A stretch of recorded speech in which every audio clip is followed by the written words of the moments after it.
So hello and welcome to the final lecture on the play Who's Afraid of Virginia Woolf by Edward Albee, and we'll complete Act 2 and Act 3 today. So here we see certain references that we're still in Act 2, that George tells Martha that you're mad and that you're deluded, so and that you're sick. So we see madness, delusion, sickness, this become a very important categories of being in the play, that this is how people are: madness, delusion, sickness. They're not feeling well, numbed. George says that I have numbed enough, and that, you know, he says that Martha has been living in her fantasy world for some time now, and she's playing on variations of her distortion, and as a result, so it's like they have produced fantasy variations, fantasy distortion, and now they're kind of distorting it further and further to produce more narratives, in a sense. And we'll see how one false narrative can lead to another false narrative very soon, that one distortion leads to another distortion very soon.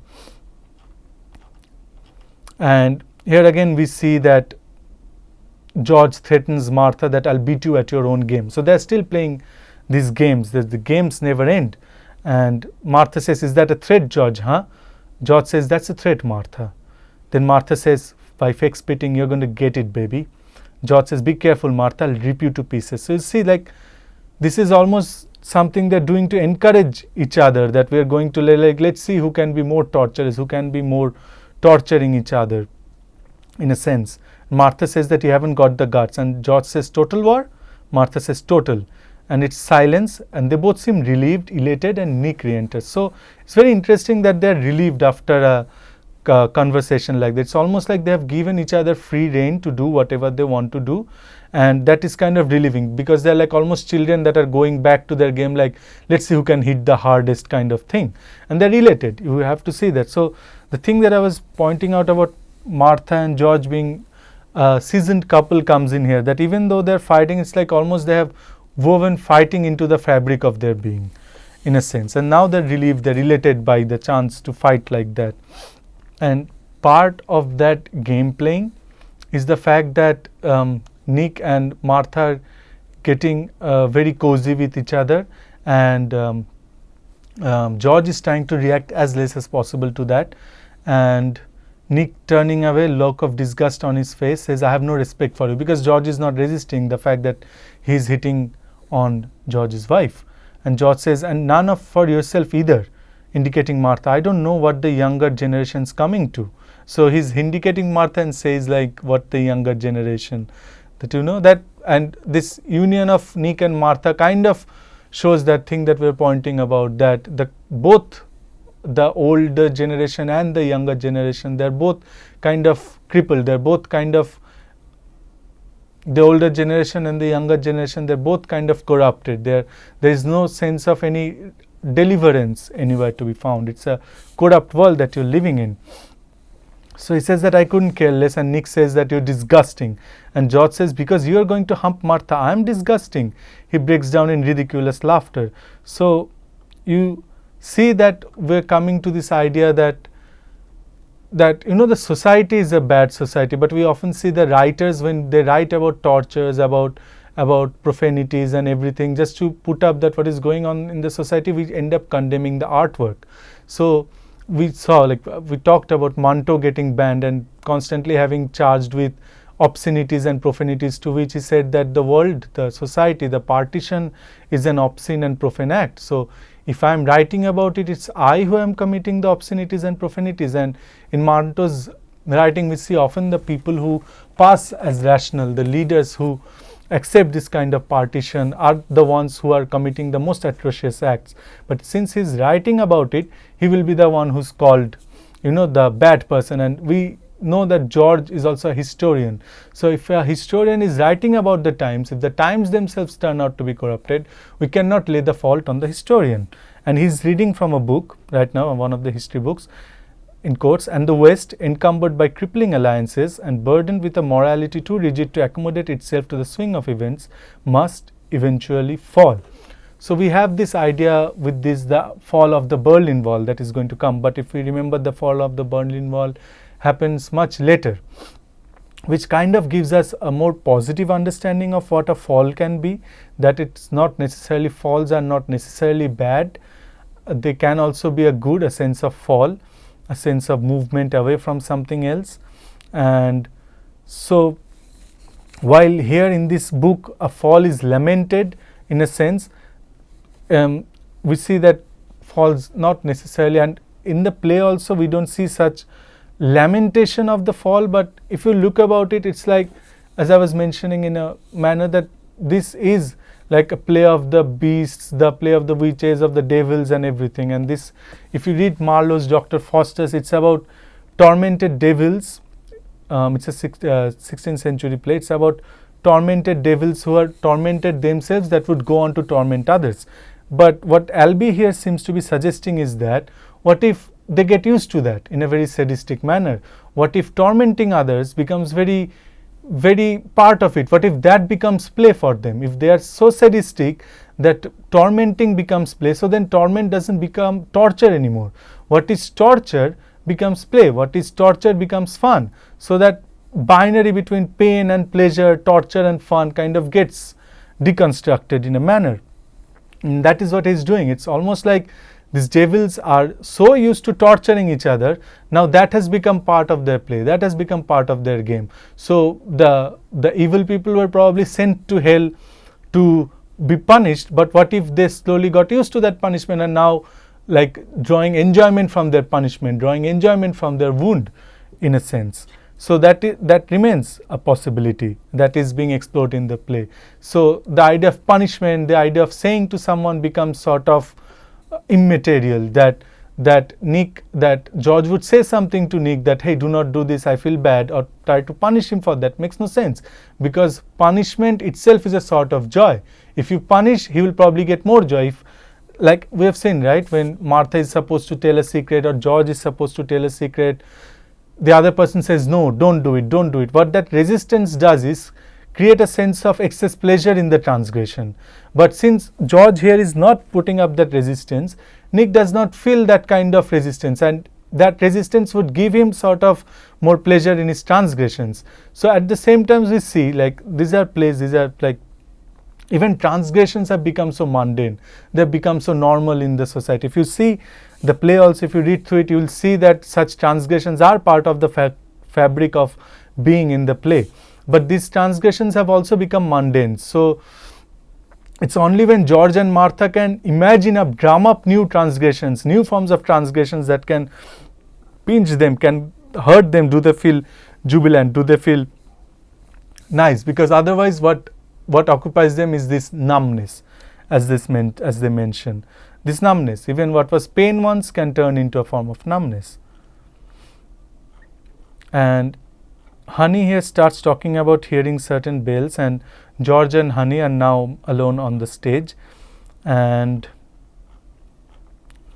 Honey says here at a point, and we are discussing, right, this, how this play feeds off, how there is this idea of improv in the play, how things are being made on the go, as it were.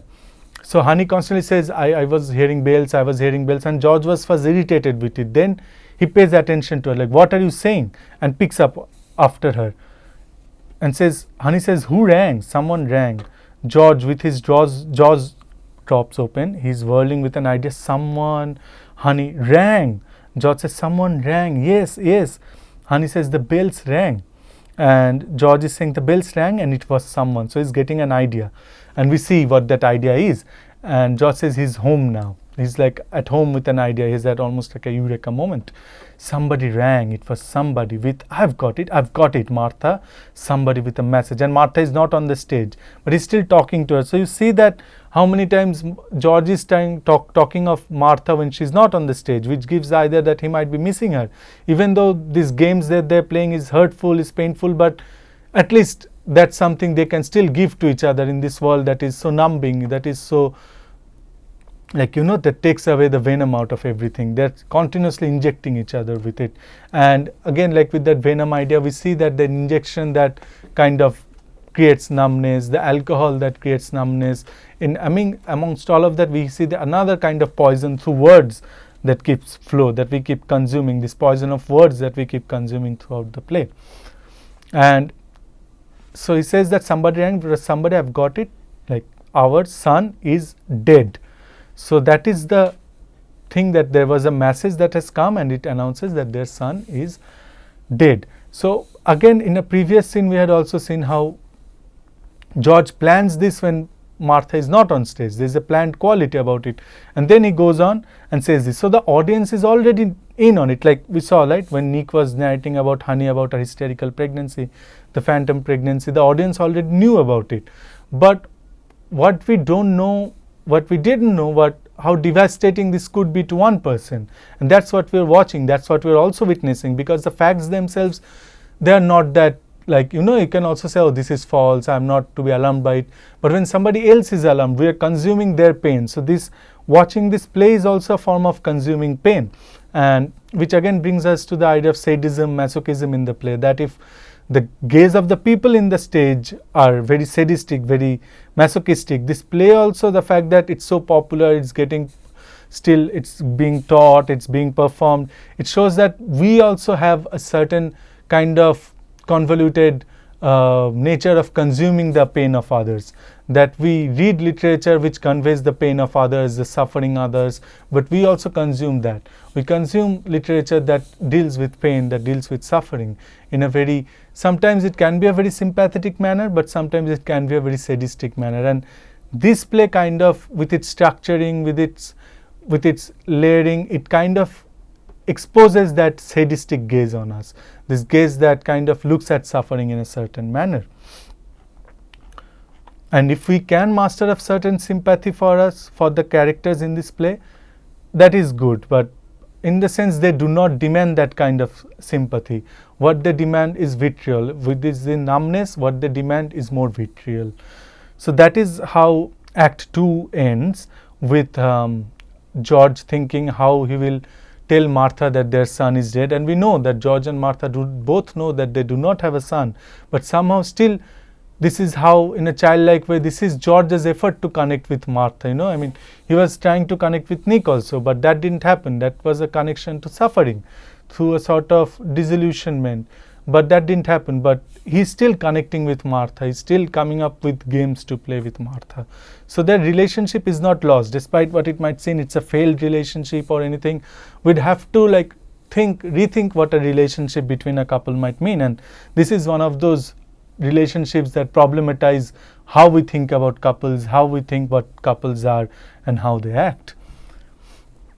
And we have the curtain, and we have Act 3, which is called the exorcism. So in the previous play we had this idea of witches and devils, and now we have this idea of the exorcism. And the exorcism was also first thought about to be the title of the play, but it was later changed to Who's Afraid of Virginia Woolf. But I would like you to think about, what does an exorcism mean? An exorcism would mean driving away a ghost, right? An exorcism would mean driving away something that has unlawfully taken possession of something. It could be a body, it could be a house. So it's a form of cleansing, it's a form of purging, it's a form of catharsis. So we mentioned how catharsis was impossible in the last act that we were doing, in the last act, that it's producing more bile, more tension, it's producing more hatred. But the reference to exorcism kind of points us to the fact that, you know, there is going to be some kind of purging in the end, that, you know, what has inadvertently come in, it will be driven out. What has taken possession as something mean-spirited. We see the thing like that. They are consuming spirits, right? They are consuming spirits all the time. If they are not occupied by the spirit of something else, they are occupied by the spirits of the drink. They are drinking. They have been drinking spirit all night. So they are occupied by the spirits. So the exorcism takes multiple meanings, and I would like you to think up, if you can think of any further elaborations of how this title might go on with the play. And I mentioned about hospitality, and exorcism would be the opposite in a sense, and I won't say opposite, but very different from what the act of hospitality is. If hospitality is welcoming someone in, then exorcism is casting that person out in a forceful manner. Because who do we exorcise? We don't exorcise people, things or spirits that are willing to go. No, the spirits that are not willing to go, those are the ones we exercise that are difficult to get out. And at one point we see Martha saying that you're all flops, I am the Earth Mother and you're all flops. All the gorgeous lunkheads, poor babies. To Nick, now honestly, there is only one man in my life who has ever made me happy. Do you know that? One. Do you know that? One. So it's like she's saying she's Mother Earth. And again, like we get this idea that Mother Earth, with the idea of Mother Earth, we have this idea of production, of reproduction, that Mother Earth is giving us things, she's producing multiple things, there are food and everything. But we see that Martha has not produced a child. So this is a very, again, like a distortion, a kind of distorted thinking that she is Mother Earth. When we see that George said that Martha doesn't have pregnancies. So how can she be a mother? And she says that, you know, till day only one person has made me happy, or one. So Nick says that, what is it? Someone from your young time says, and Martha says, no, I had forgotten him. Nick talks about it being a lawnmower. So there is a reference to a lawnmower in the play. I would ask you to read the play and you will get this reference better. Martha says, no, I had forgotten him. But when I think about him, and it's almost like being a voyeur. So again, we see this term voyeur being mentioned in the play. And I was talking about the importance of voyeurism in the play, the voyeuristic gaze of the characters that are constantly alluded to, the voyeuristic gaze of the audience that is constantly being alluded to. And here we have a reference to being a voyeur. I didn't mean him. I meant George, of course. No response from Nick. George, my husband. So that's how she says it. And we realize that, again, like I was talking about the problematic, this very complicated relationship of George and Martha. And Martha is saying this when George is not on the set again. So this is very interesting. This is not something she's saying to make George here, to make up with him. No. And Martha says George is out somewhere there in the dark. So George has gone outside.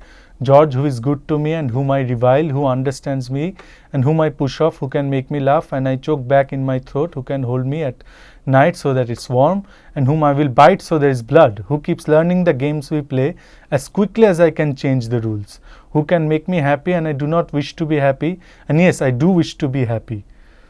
George and Martha, sad, sad, sad. So she says that I do not wish to be happy, and yes, I do wish to be happy. So this ambivalence, this mixing of truth and fiction, of lies and truth, everything mixing. So happy and not happy, we cannot. We want to be happy, we do not want to be happy. And they're sad. And we have this refrain coming up. Like we had this refrain, who's afraid of Virginia Woolf. In a similar manner, we have a refrain of George and Martha, sad, sad, sad, coming up. Whom Martha says, whom I will not forgive for having come to rest, for having seen me and having said, yes, this will do, who has made the hideous, the hurting, the insulting mistake of loving me and must be punished for it. George and Martha, sad, sad, sad. Martha says then, who tolerates which is intolerable, who is kind, which is cruel, who understands which is beyond comprehension. So this part of the play, and Nick says, George and Martha, sad, sad, sad. So this part of the play kind of gives you that kind of deconstructed idea that we love the ones, so we hate the ones we love us. That hate can be a response to love, but there's also love. So this difference, making this difference of love and hate, when they're very ambivalent emotions, that, you know, if read Freud would say that there's always an undercurrent of ambivalence that we feel in our social life, that the people whom we love, in our unconscious or in our subconscious, we have an amount of hatred for them also that we do not express. So when somebody very near to us dies, we are afraid that person will haunt us, will come back as a ghost, because when that person was alive, we wished ill on that person, even though we said that we love that person. So the return of a ghost of a loved one in our dreams, it could also signify the fact that we had a secret dislike for them while they were alive, and after their death they have come to know of that dislike, and now they're coming back to haunt us, because after that everyone gets to know everything. There are no secrets of the dead, so they would come back and they would haunt us and they want to do bad things to us. So that is the ambivalence that seems to be accepted here. And if you think about it, if we think about this term of exorcism, about driving out ghosts, about spirits, having consumed spirits, have the spirits not also become part of the bodies of these people? Aren't these haunted people? Aren't these like ghosts that are haunting others? Sartre in one of his writings says that hell is other people, that it's other people who are hell, this example, this experience of hell. And this is what we have here, this hellish experience that these people go through, which is made possible by the presence of other people.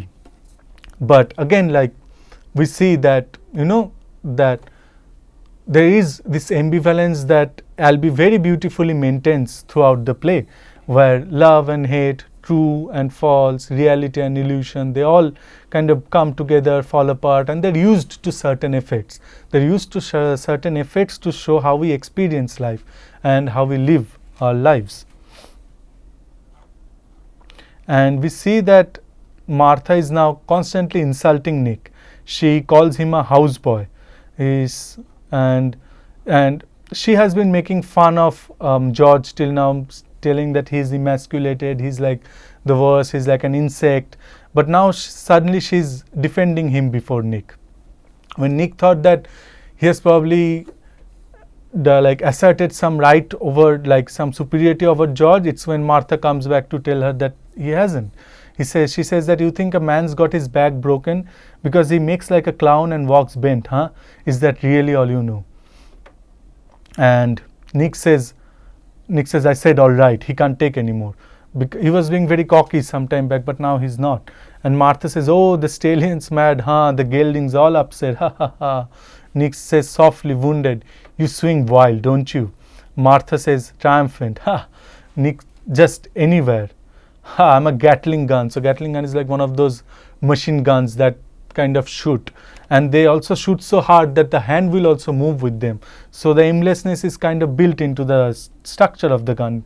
So Nick says in wonder, aimless, butchery, pointless. Martha says, oh, you poor little bastard. Nick says, you hit out and everything. So aimlessness becomes a very important thing in the play, that people are hurting people, and it's not even something personal. That Martha does not have anything personal against Nick. She didn't even know him some time back properly. But it's something that, it's almost like a spider. If you fall into a spider's web, the spider does not care who you are, or it often, like, if you're within its purview, it will probably eat you up. If you're on its web, it will eat you up.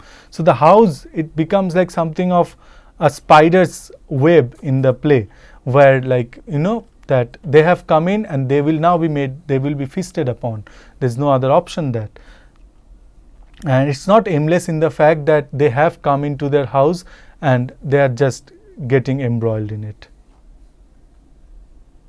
And Martha is calling Nick a houseboy now. And Nick keeps mentioning these things, that she's aimless, wanton, pointless. And what is aimless? Aimlessness is also related to being a child.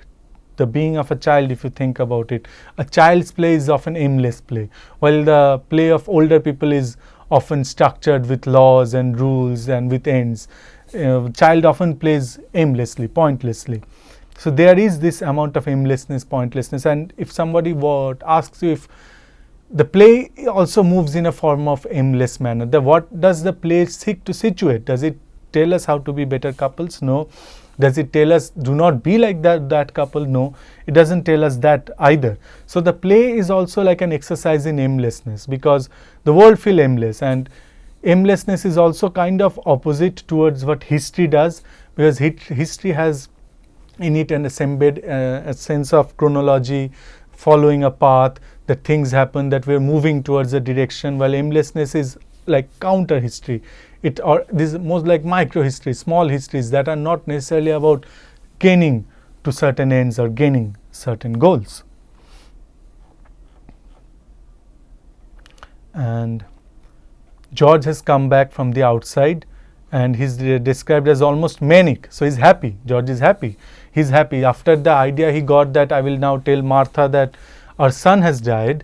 It is like some new vitriol that he has found to inject in their relationship, and it's a form of, again, revitalizing it. And if you look at it, if you look at the fertility rites, fertility myths of older times, so there would be this idea that a god is killed, and the blood of the god or the blood of the king in certain senses is spilled over the land, and with new crop circle the god is brought alive again. So the god Adonis was one of those gods of fertility rites. So it was thought that he was dying with every crop circle as it came to an end, with each farming cycle coming to an end, then his blood would be spilled on the land, and with the next cycle again he would come up.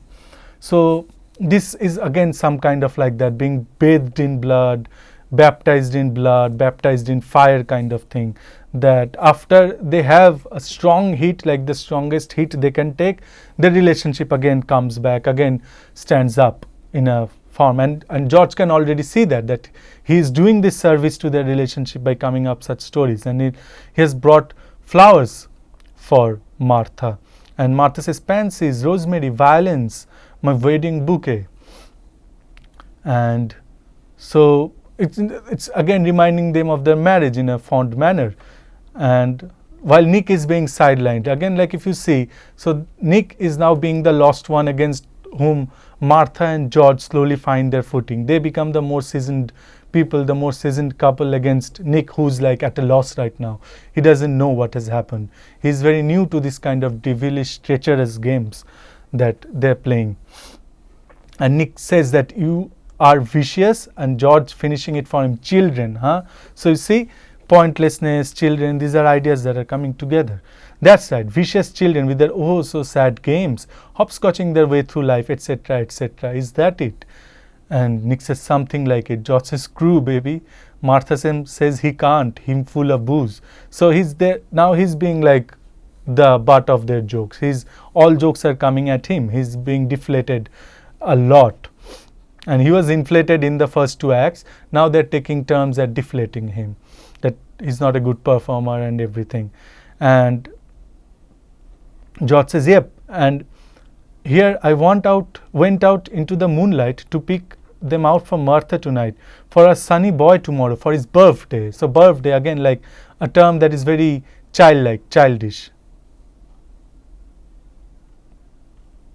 And says that George again says more stuff that is very like, very, again, that you don't know if it's true or not. He says that he was sailing past Majorca, and Martha says that's not true, that's such a lie. And like, that this is a game that Martha is not playing with him, that this is a lie, this is a game I will not play, I will call it as lie. George says, you must not call everything a lie, Martha. To Nick, he says, must she? Nick says, hell, I don't know when you people are lying or what. So this is exactly the condition that Albee also wants us to feel, that we do not know when they are lying or when they are telling the truth. That is the sense of confusion. So the play creates, with its aimlessness, with its play, it creates a sense of disorientation. It creates a sense of disorientation and affective disorientation in the audience, that we don't know what is real and what is not real anymore.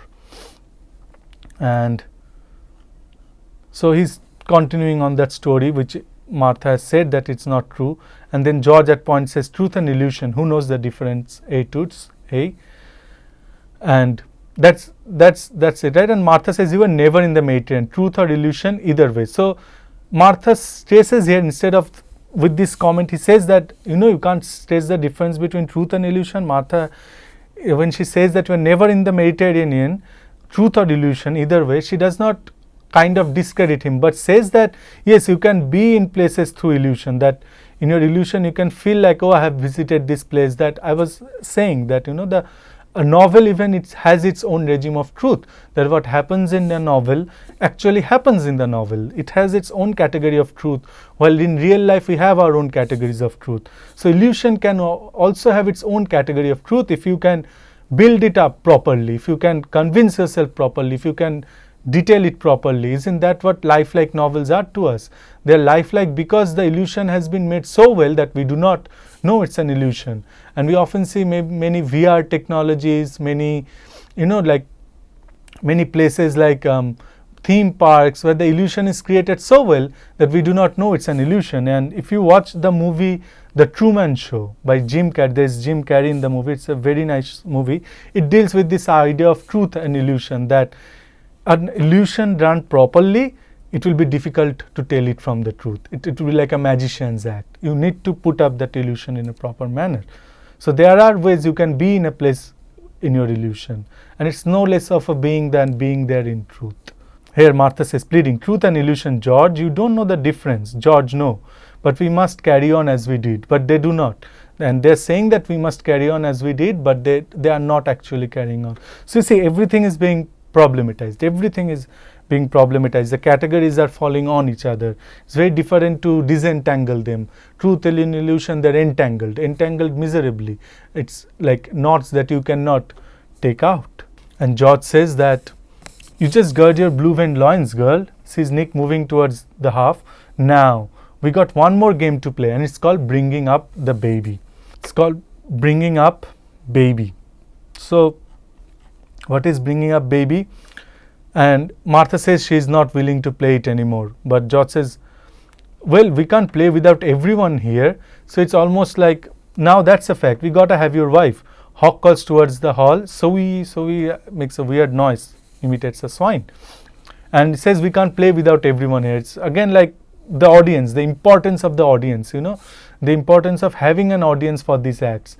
Who knows if Martha and George can have these acts when they are alone at home? What if this is a play that they're actually like parasites, they are the parasites in their home who are feeding on their guests, in a sense, to get this. And they need everyone there. This playing to the audience becomes very important in the play.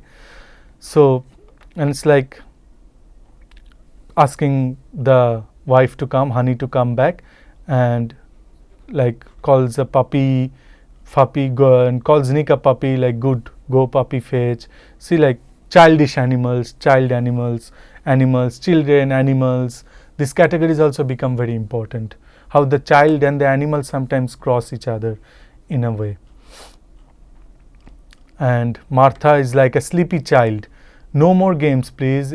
It's games I do not want. No more games. But the more people plead that I don't want any more games, the more games there come up. Because again, like say mentioned, there's a sadistic. But again, this sadism draws a sort of pleasure from it, right? So you don't know that what is happening here.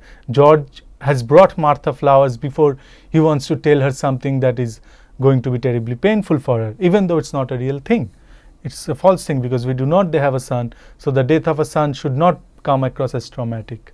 And you see the non-existent child, how they dreamily talk about that non-existent child, how they weave truths around him, that yes, we raised him. George says with teddy bears and an antique bassinet from Austria and no nurse. Martha with teddy bears and transparent floating goldfish and a pale blue bed with cane at the headboard when he was older, cane which he wore through finally with his little hands in his sleep. George nightmare. So, and you see this yes and structure that we're talking about improv, that a person says and the other person, even though that person might not necessarily say yes and, picks up from that or contradicts that to create this improv. So George and Martha are both weaving this story and they're both taking it forward in a manner, and we see that being a couple is also like that, right? You have these collective stories and it's about taking that story forward. It's about, what are you doing with your life? What stories do we tell ourselves about being together?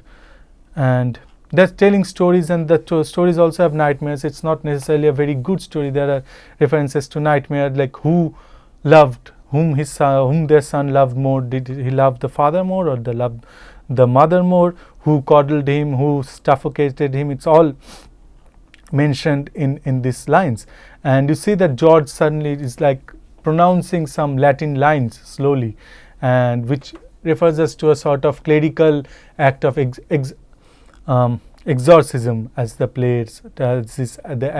title of this act suggests. And it's going on, and Martha says that I have tried, oh God, I have tried the one thing I've tried to carry pure and unscathed through the sewer of this marriage. So the marriage is called a sewer. Through the sick nights and the pathetic stupid days, through the derision and the laughter, God, the laughter, through the one failure after another, one failure compounding another failure, each attempt more sickening, more numbing than the one before, the one thing, the one person I've tried to protect, to raise above the mire of this vile, crushing marriage, the one light in all this hopelessness, darkness, our son. And we have George pronouncing Latin lines below, so to signify sort of exorcism kind of thing. And these are words, but they don't have a son. So you're left wondering that what is it exactly that sustained them? What is it exactly that sustains them? The other option would be like this, something that they're doing. This is also a way of asserting proximity with each other, asserting closeness with each other. And George here says, I'm running this show, that he's now in control. He finally feels in control, that, and he says, I have some rather sad news. So this is also the time that Martha is also, so Martha kind of knows that George is going to play something with that is important with the son. So she is also saying that it's the son who has gotten me through this marriage, playing up the importance of the son in the play. So you see how the play is also structured. If you take away, if you didn't know that is what happened, that they do not have a son, then you can see how, to a mother who's saying that a son has carried me across this loveless marriage, this marriage just feels like a sewer, how the story of death of a son would come to her, to hit her. But in a sense, it is a play, it is acting, and that is something Albee never wants us to lose sight of, that these people are acting, this is not true. And says that I have some rather sad news.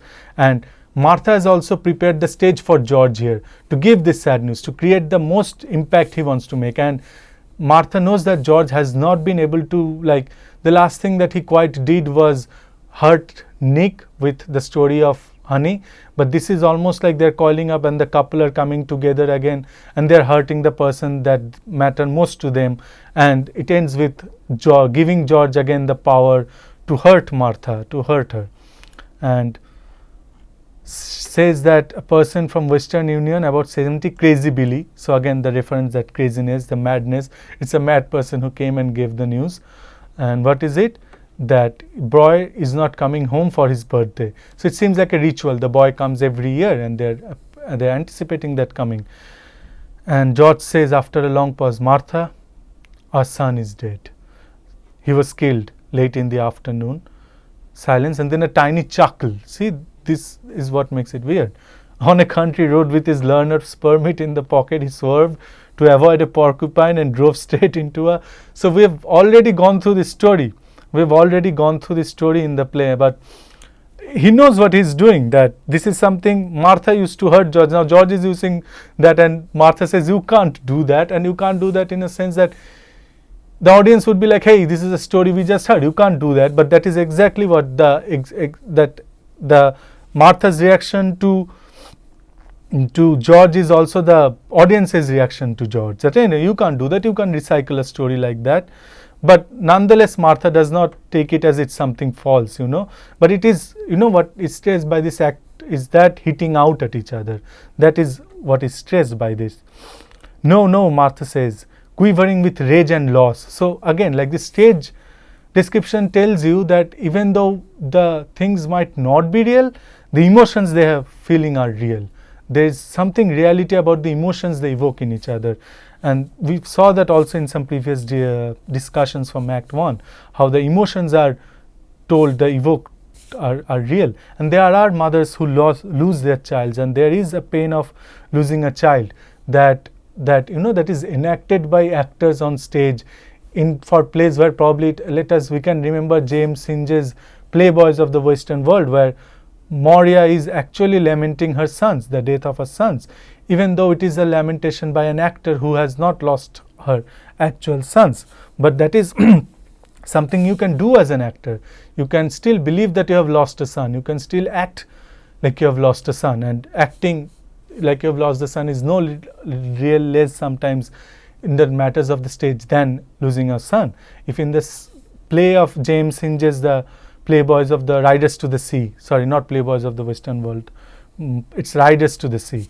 James Hinge's Riders to the Sea, that it happens, that Moria is, we read the play and we soak up her pain.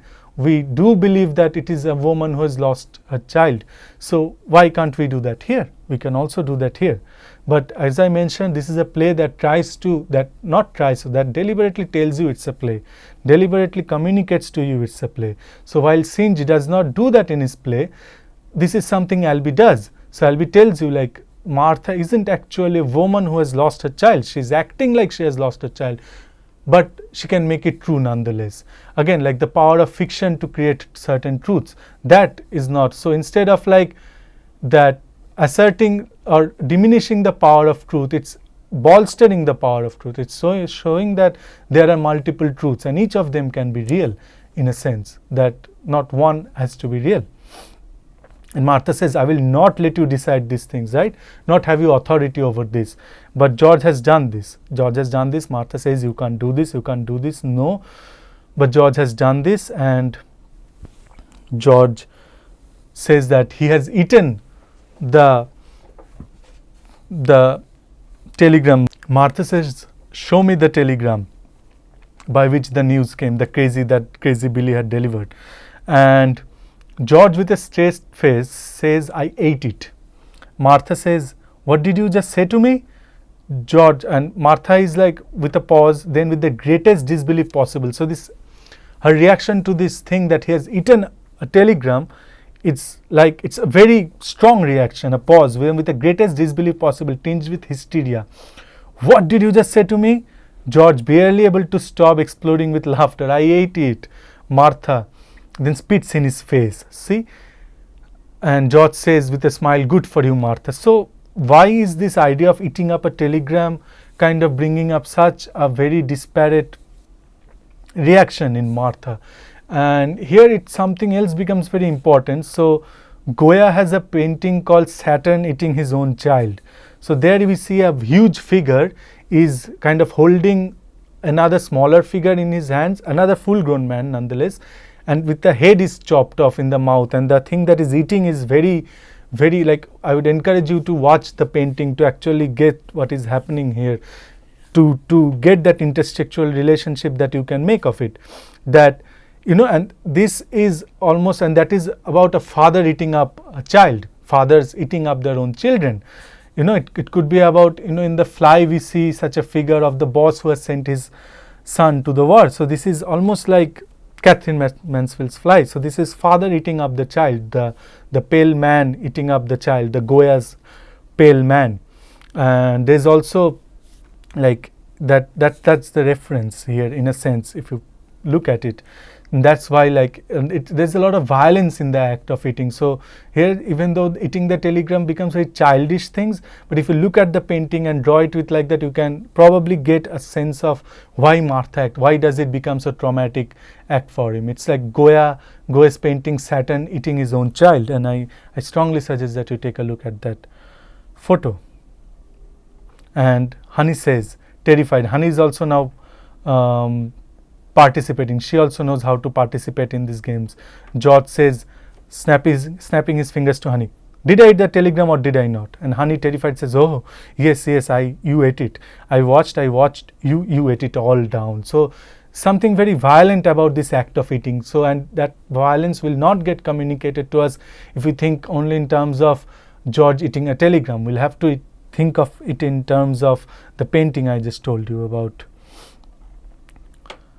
And George says, I can kill him, Martha, if I want to. That is the violence of the power that fathers hold over their children. That's the power of authority over the children, and how authority follows certain paths that sends the children to doom. And if you see this idea of the lost child who's coming, I think I've already discussed it. There is also this play, All My Sons, which has been discussed. So there is this wait for the lost child. So the wars, what they do, waged by older people, which causes this loss of children, that children get lost, children get murdered from households, they get lost, and that is what it does. And those wars are waged by people in authority, people who are in positions of authority.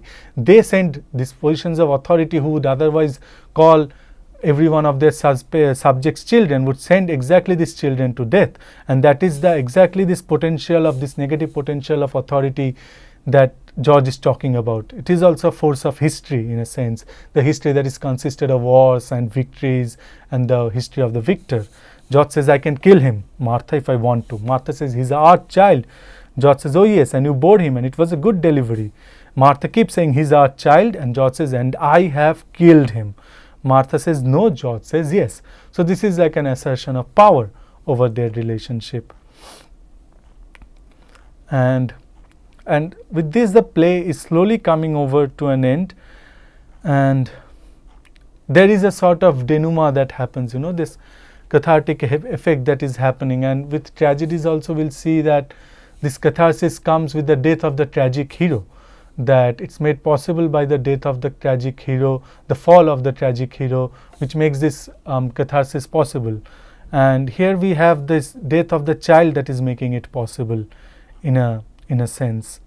And so this catharsis, and if you read through the rest of the play, that the violence comes down. There's this violence is slowly coming down. People are slowly tired. It's almost like they're getting sleepy. They have to sleep, and they're getting more tender. Like the rawness. If it was an act of whipping themselves off, an act of rawness, this kind of slowly becomes maybe a process of embalming. But we must remember that the night is dying, that the next day is coming, the Walpurgisnacht, that with the next day this process will end, this process of weeping, this process of death, and this kind of the play of devils and witches. And George here says, that is it just us? Martha says, yes. And George says, I don't suppose maybe we could, Martha. And George says, no, Martha, yes, no. Are you all right? Yes, no. So this idea, yes, no, this ambivalence, it always haunts them, or continues to haunt them. And George puts his hand gently on her shoulder. She puts her head back, and he sings to her very softly, who's afraid of Virginia Woolf, Virginia Woolf, Virginia Woolf? And Martha says, I am, George. And we see the vulnerabilities coming up as they're softening up. And as George keeps singing, who's afraid of Virginia Woolf? Martha says, I am, George, I am. So it ends with a tone of vulnerability, with a tone of softening up, that this denouement after the death of the child. We see that Nick and Honey also take their leave, and the play, what is called the denouement, slowly comes down, and it comes with a sort of reconciliation between them. And if you read the play, don't look back in anger. Look Back in Anger by John Osborne. It is also a play which has this sort of reconciliation. Though there we find that it's the woman who's humiliated, whose humiliation makes possible this reconciliation. Here we see that it's the couple who both humiliate each other and make this reconciliation possible. So this is a very problematic, a very rich play in the sense of the meanings you can make out of it, the possible meanings that you can get out of it. And I would really like you to give this play a thorough read, and really look forward to your opinions in the forum, what I think about the play. So with that, we end Who's Afraid of Virginia Woolf, and I hope you've enjoyed the text. Thank you.